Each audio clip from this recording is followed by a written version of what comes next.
Hello everyone, welcome back to the channel. वापस से सभी का स्वागत है अपने इस कॉम्प्लेक्स इंटीग्रेशन के सेशन में। आज है सेशन नंबर 2। आज हम लोग को बहुत ही इंपॉर्टेंट कॉन्सेप्ट को पढ़ना है जिसका नाम है लाइन इंटीग्रल कॉन्सेप्ट। क्या बोला मैंने? लाइन इंटीग्रल कॉन्सेप्ट क्या होता है क्या नहीं, ये ऑलरेडी मैंने सेशन नंबर 1 में आपको एक्सप्लेन कर दिया है। लाइन इंटीग्रल कब यूज़ करने का, क्लोज्ड इंटीग्रल कब यूज करने का, राइट जी। तो चलिए फटाफट मोहब्बत वाली लाइक के साथ शुरू करते हैं, प्यार भरी शेयर के साथ शुरू करते हैं और पकड़ पकड़ से सबसे सब्सक्राइब करने के लिए भी फटाफट से शुरू करते हैं। ऑब्वियसली आप हमें टेलीग्राम, व्हाट्सएप, इंस्टाग्राम, फेसबुक सारे सोशल मीडिया प्लेटफॉर्म पे फॉलो करिए। काफ़ी इंटरेस्टिंग चीज़ें हम लोग वहाँ पे डालते रहते हैं, लिंक नीचे डिस्क्रिप्शन बॉक्स में दे दिया है। तो चलिए शुरुआत करते हैं, क्या है ये लाइन इंटीग्रल कॉन्सेप्ट। तो सबसे पहले मैं हेडिंग डालना चाहता हूँ यहाँ पे, बिल्कुल, ताकि सब बच्चों को बिल्कुल पाला पड़े। Line integral concept. ओके जी, क्या है लाइन इंटीग्रल? देखिए एक चीज़ होती है यार, एक तो नॉर्मल इंटीग्रेशन होता है या कॉम्प्लेक्स फंक्शन होता है, कॉम्प्लेक्स वेरिएबल होता है। इस चैप्टर की खासियत क्या है, स्पेशलिटी क्या है? आपको कॉम्प्लेक्स फंक्शन के साथ साथ इंटीग्रेशन भी करना है। That's why the chapter name is complex integration. Getting the point? तो सबसे इंपॉर्टेंट चीज़ यहाँ पे पढ़ने लायक क्या है, बड़े ध्यान से सुनिए। लाइन इंटीग्रल को हम लोग यूजुअली लिखते हैं integration of c f of z dz। Okay, this c is nothing but what? Contour. Okay, मैंने लास्ट टाइम बताया था contour is nothing but it is an area. Okay, it is an area, contour. अब ये contour को हम लोग लिखते कैसे हैं, बड़े ध्यान से सुनना यार। As you know, f of z is a complex function जिसको मैं लिख सकता हूँ u प्लस आई वी। समझ रहे हो क्या लिख सकते हैं? u plus i v. अब इसका डेरिवेटिव लिया जाएगा तो यहाँ पे क्या आएगा? D z is equal to d u plus i d v. समझ रहे हो? D u plus i d v. आप किसी के भी विथ रिस्पेक्ट टू करो, फर्क नहीं पड़ता, ये वेरिएबल तो आने ही वाले हैं। Getting the point? अब ये दोनों वैल्यू, दोनों भी इक्वेशन उठा के हम लोग अपने मेन इक्वेशन में सब्सटीट्यूट करते हैं। चेक करेंगे क्या मिलता है, बड़े ध्यान से सुनना। Integration c f of z d z, I am just substituting f of z as u plus iv. Let me check u plus iv and then I am substituting dz as du plus I dv. कुछ भी doubt, कुछ भी confusion? Absolute clear है? बिल्कुल sir clear है। चलिए तो फिर मचाते हैं, बड़े ध्यान से सुनिए। इसको मल्टीप्लाई करते हैं तो मुझे कुछ खास चीज़ यहाँ पे नोटिस करने मिलेगी। चलिए u इंटू डी यू मिल गया, ठीक है, plus i u into d v. Okay, imaginary part भी तो मिलेगा, राइट। सिमिलरली बाजू में कर देते हैं plus i v into d u. Sir ये भी क्लियर, बिल्कुल मज़ा आ गया। आगे प्लस आई इंटू आई। ओहो, बल्ले बल्ले होनी चाहिए क्योंकि बचपन में पढ़ा था। वही बचपन, छोटी चड्डी पहनते थे, बड़ी शरारत करते थे, लॉलीपॉप खाते थे, उसी बचपन में पढ़े थे। आई स्क्वायर बोलेगा तो -1। सीधी भाषा में मैं इसको लिखता हूँ I square into v into d v. Clear है? मैं आई स्क्वायर लिखा हूँ जानबूझ के क्योंकि कई सारे लोगों को ये पाला नहीं पड़ेगा, तो यार मैं मल्टीप्लाई करके बताया, ठीक है जी। तो चलिए क्या मिल रहा है देखते हैं हम लोग को। यहाँ पे integration c f of z d z, ये तो जैसे है वैसे रहेगा। इंटीग्रेशन यहाँ पे क्या मिलेगा? u dx, ठीक है, प्लस आई चेक करो आई u dv। ओके, आई u dv प्लस आई v du। आई स्क्वायर के जगह पे मैं डाल रहा हूँ -1, तो माइनस आ गया v इंटू डी वी। कोई डाउट, कोई दिक्कत? चलिए अच्छा, यहाँ पे गलती हो गई शायद। यहाँ पे एक चीज़ की गलती हो रही है हमसे, लेकिन कोई दिक्कत नहीं है, कोई भी दिक्कत नहीं है यहाँ पे। Are you getting my point? चलिए तो यहाँ पे डी यू होना चाहिए जनाब। डी एक्स कहाँ से लिख दिया जनाब? हाँ बिल्कुल डी यू होना चाहिए। कोई डाउट? अच्छा, इसको रेक्टिफाई कर लेते। चलिए ये डी यू, ठीक है। अब रियल पार्ट को सेपरेट करिए, इमेजिनरी पार्ट को सेपरेट करिए और बिल्कुल बल्ले बल्ले करके मचाइए। देखिए क्या होने वाला है यहाँ पे। क्या होने वाला है? u du minus v d v. Clear? Plus i u d v plus v d u. Clear है? अब कोई कोई लोग इसको in terms of x and y भी लिखते हैं, यूजुअली एक्स और वाई के फॉर्मेट में होता है, तो ये एक यू एंड वी के फॉर्मेट में मैंने लिख के बताया। Similar equation can be written as in the format of x and y. मैं लिख के बताता हूँ, बड़े ध्यान से सुनना, छोड़ूंगा कुछ भी नहीं। इंडिया को स्ट्रॉन्ग करना है, कॉन्सेप्चुअली स्ट्रॉन्ग करना है, तो एक भी चीज़ नहीं छोड़ूंगा। बड़े ध्यान से सुनना, integration c f of z d z. तो आप सब्सटीट्यूट क्या करोगे, ये बड़ा मायने रखता है यहाँ पे। तो मैं करने जा रहा हूँ एफ ऑफ जेड के जगह पे u plus i v and d z के जगह पे, देखिए d z, z is nothing but what, x plus i y. मैंने यहाँ पे क्या लिया था, यू प्लस आई वी लिया था, चलता है, कोई दिक्कत नहीं है। तो यार मैं यहाँ पे लिख के बताता हूँ आपको, तो टेंशन ही नहीं। z मतलब क्या होना, मेरे ऊपर देखना, अच्छा नहीं दिख रहा है, ओके कोई दिक्कत नहीं, हम लोग ऊपर लिखेंगे। देखिए यहाँ पे लिख के बताता हूँ, as z is equal to क्या होता है, x प्लस आई वाई होता है ना यार, तो इसका डेरिवेटिव करके दिखाओ, d z is equal to d x plus i d y. बस इसी को उठा के हम डाल रहे हैं अपने ब्रैकेट में, तो डी जेड के जगह पे डाला d x plus i d y. Clear है? और फिर इसको मल्टीप्लाई करने के बाद हमें एक इक्वेशन मिलेगा जो बेहद इंपॉर्टेंट रहेगा, हर बार काम में आने वाली चीज़ आज बताने वाला हूँ। Integration of c u d x minus v d y. Clear? बिल्कुल क्लियर सर। और एक बात, plus i integration of c v d x plus u d y. Okay, तो आप दोनों भी तरीके से लिख सकते हो, कोई दिक्कत नहीं है, दोनों भी सेम आ रहा है। बस यहाँ पे u के जगह पे x डालो, v के जगह पे y डालो, नीचे वाला इक्वेशन आपको मिल जाएगा। ठीक है जी, तो ये है actual concept of line integral. अभी आप कहोगे सर इसको लाइन इंटीग्रल ही क्यों बोलते हैं, क्योंकि यहाँ पे एक सिंगल इंटीग्रेशन मौजूद है। तो सिंगल इंटीग्रेशन क्यों यूज़ किया जाता है, मैंने सेमिस्टर 2 में भी आपको बताया था, आज भी बताऊँगा, बड़े ध्यान से सुनना। सिंगल इंटीग्रेशन यूज़ किया जाता है to calculate the length, double integration use किया जाता है to calculate the area, and triple integration use किया जाता है to calculate the volume.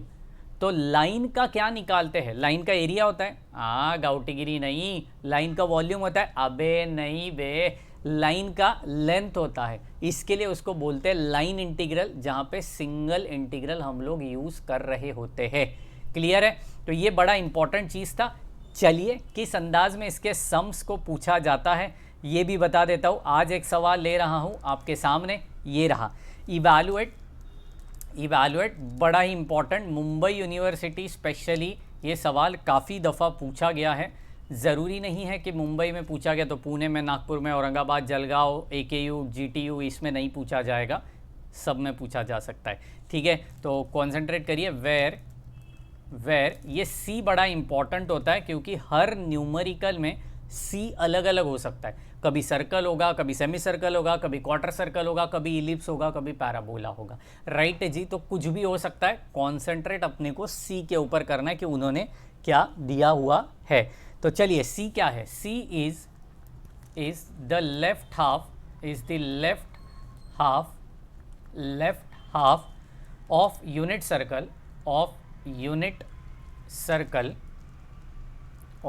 Circle, ठीक है, mod of z which is equal to 1, जहाँ पे मॉड ऑफ z दिया है 1, from z is equal to -i से लेकर z is equal to i तक। देखिए आप बोलोगे सर क्वेश्चन ही खतरनाक दिख रहा है क्या, इसका सल्यूशन तो आसान है या ये भी कुछ दुनिया के परे है। टेंशन मत लीजिए, ये उससे भी ज़्यादा आसान है। बड़े ध्यान से सुनना, क्या उन्होंने दिया है इसके ऊपर कॉन्सेंट्रेट करना यारो। ठीक है, तो सबसे पहले आपको करना होता है फंक्शन। मैं एक सीक्वेंस बता रहा हूँ, उसी सीक्वेंस में सब कुछ सॉल्व करिए, बर्बादी नहीं होगी। ठीक है जी, सीक्वेंस क्या है देखिए, ये सिर्फ आपके लिए है, हाँ टॉप सीक्रेट है, किसी को बताना मत। ध्यान से सुनिए, सबसे पहले करना होता है एफ ऑफ जेड। पहले फंक्शन का सीन सॉर्ट कर लीजिए, ठीक है, बाद में सॉर्ट कर लीजिए डी जेड। फंक्शन कर लिया, डी जेड कर लिया, अब बारी आती है लिमिट्स की। ठीक है, इसी सीक्वेंस में, इसी फ्लो में कॉम्प्लेक्स इंटीग्रेशन के सवालों को सॉल्व करिए, फ़ायदे में रहोगे। राइट, तो मैंने एफ ऑफ जेड निकाला, डी जेड निकाला, लिमिट्स निकालना है, ठीक है। तो चलिए इसी सीक्वेंस में जाते हैं। सबसे पहले बात करेंगे एफ ऑफ जेड के बारे में। क्या है मेरा f of z? That is nothing but mod of z. Clear है, इसमें कोई दिक्कत कोई परेशानी? What is mod of a z? That is modulus, that is nothing but magnitude. तो मॉड जेड को कैसे निकाला जाता है? That is under root of x square plus y square. बचपन में पढ़ा था, हाँ वही बचपन पढ़ा था हम लोग ने कॉम्प्लेक्स नंबर्स में। Mod magnitude under root of x square plus y square, that is nothing but मेरा आर होता है। हाँ ना बोलो भाई, हाँ ना बोलो इन दी कमेंट सेक्शन। यो की बारिश होनी चाहिए। चलिए, तो मॉड जेड तो मुझे समझ गया। अब बारी आ चुकी है मेरे ऑब्वियसली डी जेड के बारे में। अब कुछ इंपॉर्टेंट चीज़ें आपको बताना चाहता हूँ और डीपली जाके। प्लीज़ प्लीज़ प्लीज़ ये जो भी चीज़ें अभी बता रहा हूँ माथे पे चिपका दो इसको। कॉम्प्लेक्स इंटीग्रेशन में बड़ा काम में आने वाला है, ठीक है। तो बड़े ध्यान से सुनना और लिखना भी। मैं यहाँ पे लिख के देता हूँ, ठीक है। यहाँ पे ऐसे क्लाउड में लिखता हूँ। जब यहाँ पे लिखूँगा यस, जब कॉन्टूर सर्कल होता है, consider function and derivative in exponential form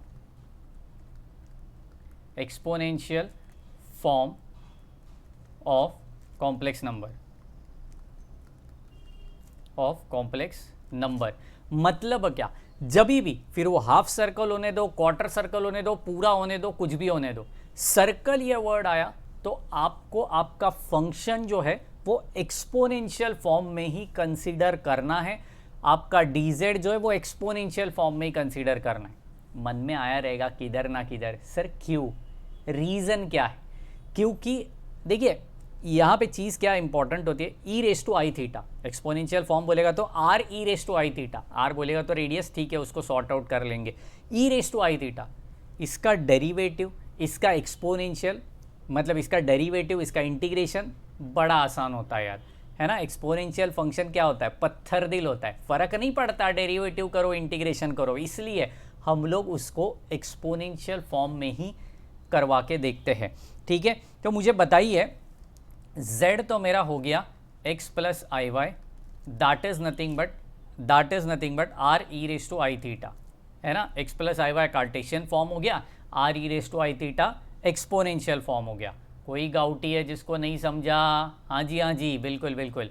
therefore मुझे बताइए, under root of x square plus y square को मैंने ऑलरेडी आर कंसीडर कर लिया है। यही तो ऊपर तो देखो, हाँ जी बिल्कुल। एज यहाँ पे कितना दिया है? मॉड जेड कितना दिया है? 1 दिया है, मतलब आर की वैल्यू 1 दी गई है जनाब। As mod z is equal to r which is equal to 1, given है, ये गिवन है। देयरफॉर मेरा जेड क्या बनेगा? E raise to i theta बनेगा। हाँ जी, इधर आर के जगह पे डाला 1, तो जेड क्या बनेगा? E raise to i theta बनेगा। क्लियर? बिल्कुल क्लियर है। मन में कोई फियर? No dear. चलिए बढ़ते हैं आगे। देयरफॉर मुझे बताइए, इसी का डेरिवेटिव क्या होने वाला है? D z is equal to क्या होने वाला है? Yes everyone, d z is equal to क्या होने वाला है? E raise to i theta into i theta का डेरिवेटिव इज सिंपली आई और थीटा का डी थीटा। कोई डाउट, कोई परेशानी, कोई दिक्कत? नहीं सर नहीं, आप मचाइए। हेंस मुझे बताओ, हेंस यहाँ पे integration of c f of z d z, सब कुछ ज़िंदगी में आसान है, सिर्फ यहाँ पे ध्यान देना है। कड़क जी। अब देखिए सी मैंने यहाँ पे डाला, एफ ऑफ जेड क्या है मेरा? मॉड जेड है। मॉड जेड मतलब कितना है? 1 है, क्वेश्चन में दिया गया है 1। डी जेड के जगह पे मुझे डालना है e raise to i theta into i into d theta. कोई दिक्कत, कोई परेशानी? नहीं सर। अभी देखिए यहाँ पे आई जो है वो कांस्टेंट रहेगा, तो इसको बाहर निकाला, ई रेस टू आई थीटा और यहाँ पे डी थीटा। इंटीग्रेशन किसके विथ रिस्पेक्ट टू कर रहा हूँ मैं?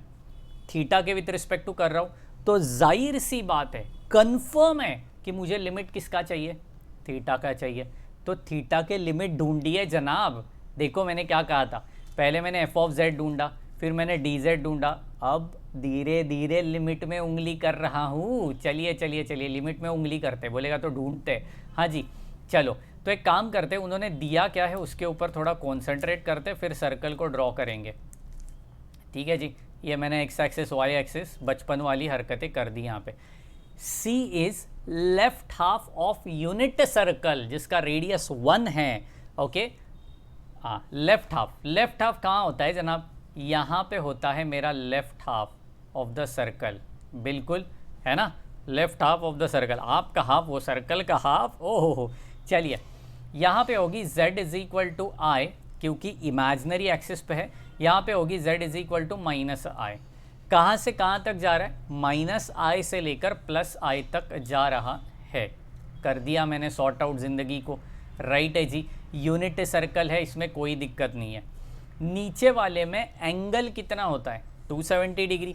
270 डिग्री बोलेगा तो 3π/2 होता है। ओके, एंड ऊपर में एंगल कितना होता है? 90 डिग्री, तो 90 बोलेगा तो π/2 होता है। क्लियर सबको? एब्सोल्यूट क्लियर, बिल्कुल। तो चलिए इसके लिमिट्स भी हमें मिल चुके हैं, डाल दीजिए फटाक से। थीटा इज इक्वल टू कहाँ से कहाँ तक जा रहा है? 3π/2 से लेकर π/2 तक e⁻आई थीटा, और यहाँ पे डी थीटा। कोई परेशानी, कोई दिक्कत? कर लेते हैं इसको इंटीग्रेट, मचा डालते हैं। चलिए तो क्या होगा इंटीग्रेशन, बता ही दो। आई ब्रैकेट में e⁻आई theta upon i bracket completed, यहाँ पे होगा 3π/2 से लेकर π/2 तक। आई कट जाएगा तो e⁻आई, देखिए अपर लिमिट डाला that is π/2 minus lower limit डाला e⁻आई 3π/2। क्लियर? कोई है मन में फियर? नहीं सर। अब मुझे बताइए, आप बोलोगे सर इसको कैसे सॉल्व करना, ये बता दीजिए। यार एक फॉर्मूला पढ़ा था, e⁻आई theta is equal to cos theta plus i sine theta. हाँ जी, हाँ बोलो, पढ़ा था, बिल्कुल पढ़ा था। चलो चलो चलो, तो यहाँ पे डालते cos of π/2 plus i sine of π/2। Okay, minus है यहाँ पे कॉस ऑफ 3π/2, देखिए प्लस आई साइन ऑफ 3π/2। मुझे एक बात बताइए, कॉस π/2 होता है 0, कॉस 3π/2 होता है 0, तो लगे हाथों इसको कर दीजिए कैंसिल और बन जाइए हीरो। चलो, तो यहाँ पे साइन π/2 कितना होता है? 1 होता है। कितना होता है? 1 होता है। राइट है जी, तो साइन π/2 यहाँ पे 1 करा दिया, माइनस आई साइन 3π/2 नेगेटिव में है, तो वो कितना होता है? -1 होता है। तो ये कितना हो गया? माइनस माइनस प्लस हो गया। आंसर कितना आ गया? 2i आ गया जी, 2i आ गया। बल्ले बल्ले, यही तो है मेरा फाइनल जवाब। कैसा लगा? बिल्कुल अच्छे से इस सम को देखिए, बिल्कुल डिटेल में सारी चीज़ें मैंने एक्सप्लेन करी है। इसके कई सारे न्यूमेरिकल हम लोग आगे आने वाले सेशन में पढ़ने वाले हैं, लेकिन फ़िलहाल इस न्यूमेरिकल को वापस से रिवाइंड करके देखिए, फ़ायदा होगा यार।